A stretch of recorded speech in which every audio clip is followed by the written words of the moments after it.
여러분도 이제 보안회사 다니잖아요. 그러니까 누가 지나가다가 보안회사 다니냐고. 그럼 흔히 세콤이나 ADT를 연상하잖아요. 달라요. 우리가 하는 거는 다른 보안이 해야 되지 않습니까? 아버지가 물어보잖아요. 그게 뭔데? 아버지한테 설명할 수 있습니까? 아버지한테 설명할 수 있어야지. 저 사장님이 저한테 뭐 물으면 항상 저희 아버지에게 설명한다는 마음으로 설명합니다.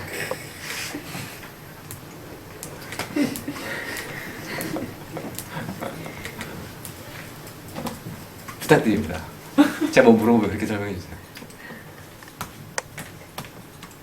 근데 자기 스스로 깊게 생각 안 해보면 설명 잘 할 수가 없어요. 진짜로.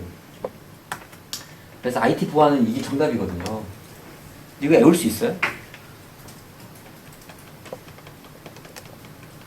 이거 뭐 그런 거 있지 않습니까? 어디 뭐 위키피디아든 어디 이렇게 동아 대백과사전인데 IT 보안 치면 이렇게 나오거든요. 그거 아버지한테 어떻게 설명하는 거예요? 설명할 수가 없다. 이렇게 설명, 이거는 이제 대학원 가면 교과서에 나오거든요. 암호학 이런 책이 보면 이런 게 나오거든요. 정보 보안의 뭐 트라이애드, 그래서 CIA, 에오라, Confidentiality, Integrity, Availability 이 세 가지를 보장하기 위한 노력을 하는 것이 IT 보안이다.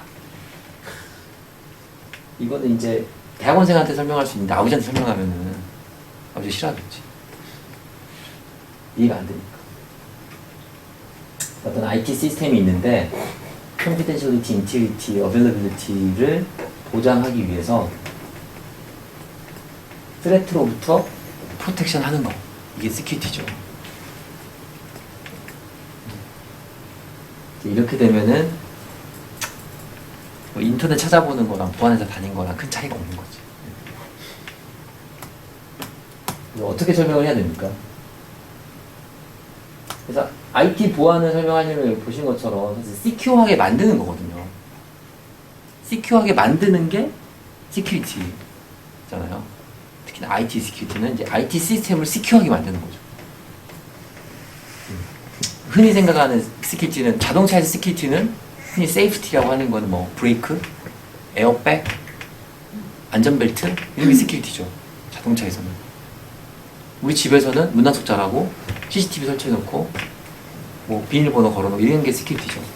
이제 IT 혹은 정보보호, 인포메이션 시큐리티는 IT 시스템이나 인포메이션 혹은 데이터에 대해서 시큐어하게 만드는 거죠. 시큐어한 게 뭐냐? 시큐어하게 만드는 것은 그러니까 뭐냐? 안전하다가 뭐냐?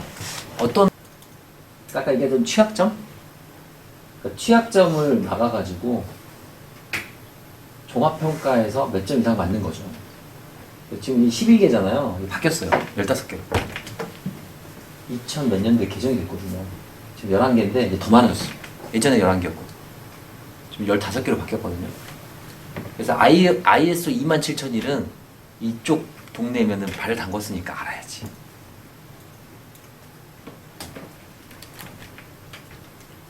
왜냐면 이제 대기업 고객을 만났어요. 그럼 우리가 우리 회사가 안전한지 좀 우리가 평가 기준이 필요하다.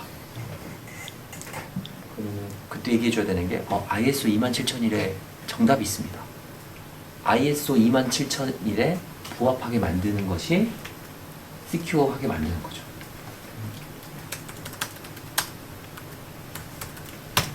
여러분들 어디 컨설팅 회사를 가거나 하면 이게 답인 거지.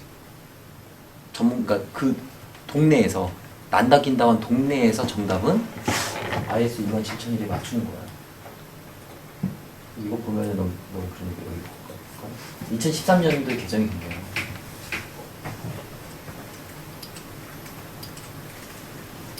ISO 뭔지 아세요? ISO 뭔지 국제 표준.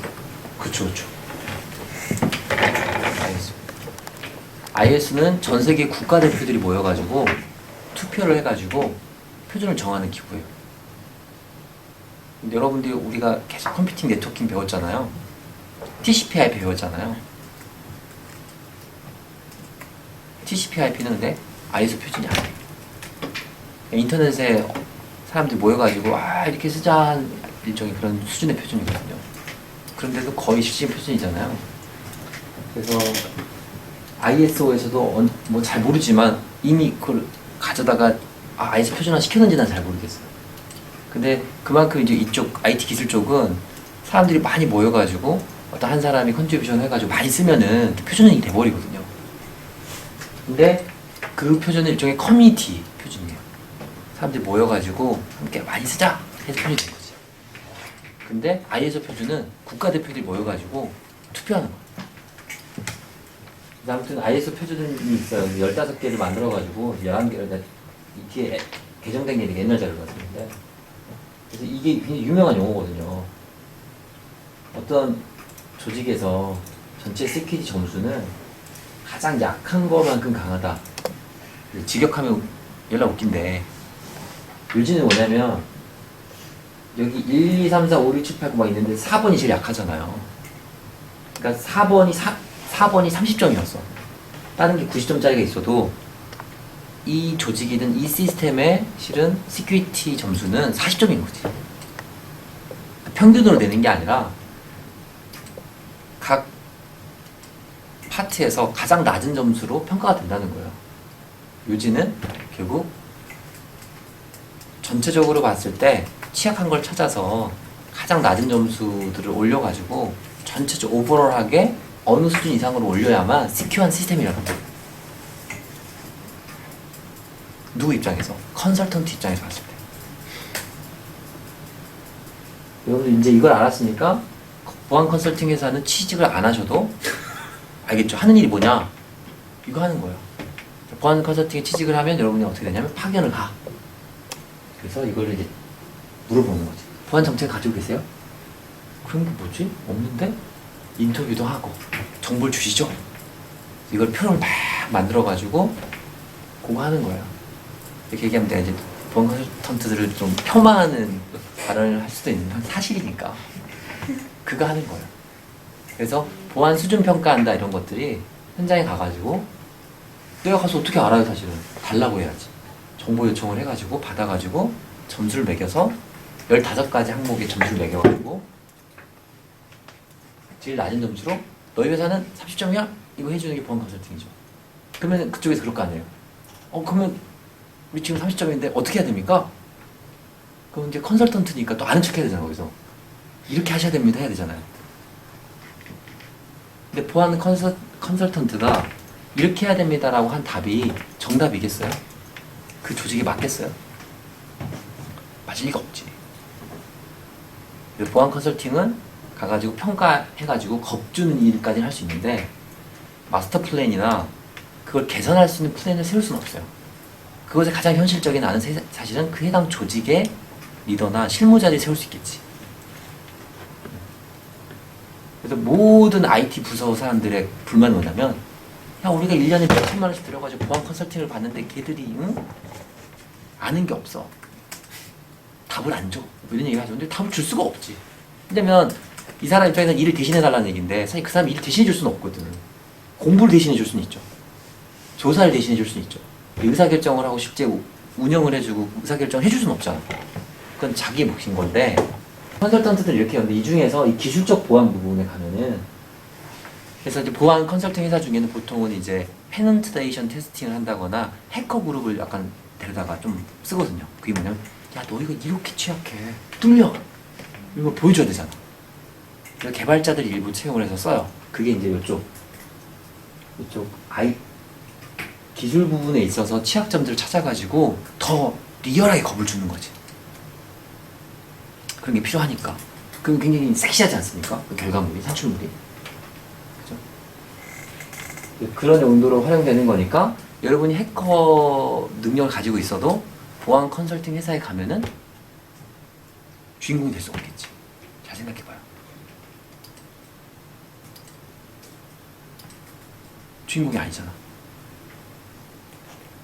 보안 컨설팅 회사의 주인공은 이 전체를 아우르고 있는 사람이 주인공이겠죠.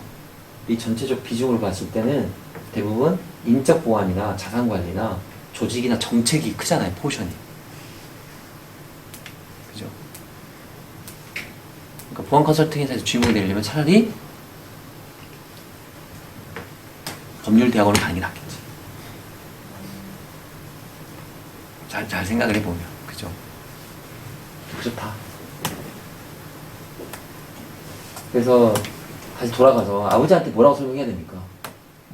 보안에 대해서. 있나? 이 얘기를 했잖아요, 제가. 보안을 해야 하나. 가치가 없는 시스템에는 보호할 필요가 없죠, 사실은. 그렇지 않습니까? 그래서 보호할 대상의 가치보다는 보안 투자 비용이 사실은 더 많이 들어간다는 건 바보 같은 거죠.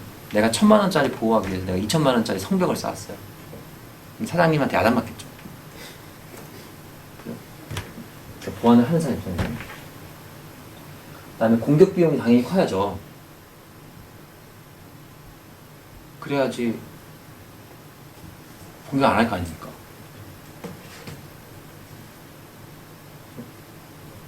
그러니까 우리가 중국 해외 동포들이 자꾸 보이스 피싱을 하는 이유가 있잖아요.